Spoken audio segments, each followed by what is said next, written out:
We're at an overlook called Yavapai Point. It's south of Sedona and north of the village of Oak Creek, and it provides you a really nice overview of the entire area of the Red Cliffs. As you look at these cliffs, you can see there's an upper white cliff and then a middle kind of tan or reddish tan cliff, and then a lower series of ledges as if the rocks are just becoming a little bit more slope forming. In here, the sequence is the upper unit on top of the cliffs is the Coconino sandstone of Permian age, and then once you start hitting the tan layers, the reddish layers, then we started using the term supai traditionally in here. The cliffs are mostly held up by the Coconino sandstone and supai A.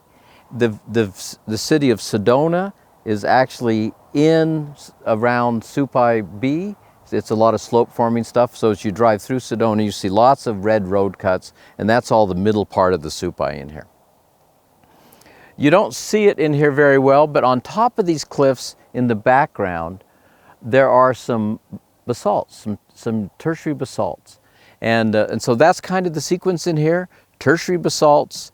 There's actually Kaibab limestone, which is the highest Permian unit in this part of Arizona, and then Coconino, and then these rocks that have traditionally been called supai. You can see that erosion has done a lot of really nice sculpting of the cliffs, and so there's a lot of visual interest in here.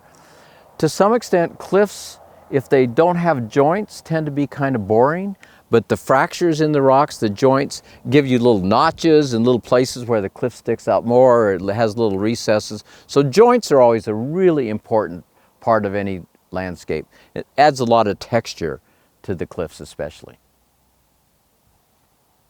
We're at another geologic viewpoint between the village of Oak Creek and Sedona, a place called Yavapai Point.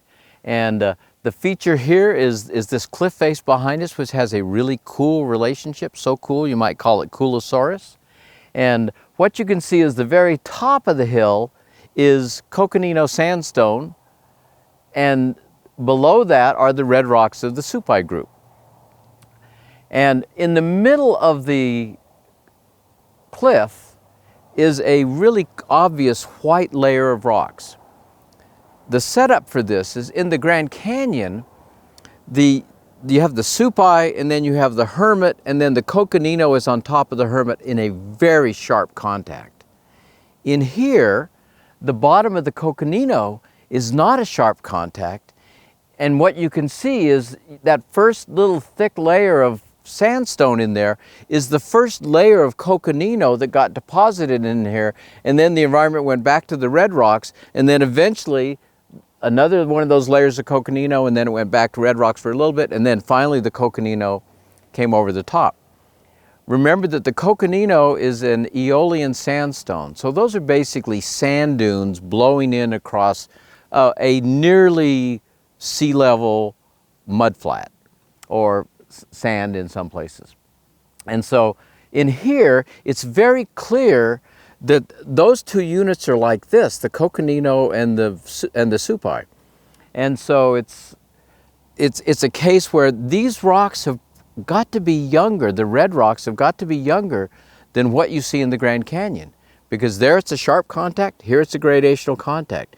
So that was a clue in here that there are some younger rocks in here than are present in the Grand Canyon. For that reason, some people, including Ron Blakey, have named this unit in here the Schnebly Hill Formation, and think that you should not use the term supai for it. Traditionally, this whole package of red rocks has been called the supai, but Ron thinks that this upper unit should have its own name.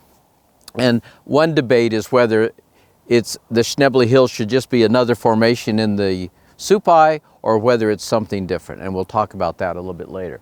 But the interesting thing in here is to try to envision the environments. You have this mud flat. We know that we're right at sea level because at the bottom of the cliff, there's a gray ledge of Fort Apache limestone.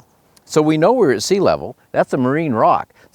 But you're very close to sea level, and then at some point the sand dunes kind of come in and get deposited over the top. And so you have a mud flat, and then the first bit of sand dunes comes over, and then ends, and then the top of those sand dunes get truncated, and you deposit more of the red sandstones, and then later more and more. So it's a beautiful example of how one formation can grade into another formation, just a change in the environment. And it's also interesting to realize this tells us that the Coconino sandstone was deposited at nearly sea level, because it's got marine rocks not very far below it, and we don't envision there are a lot of changes in here during that time period. In the area of Sedona, there are a lot of really interesting geologic relationships. One is this flat mesa in here that's capped by basalts.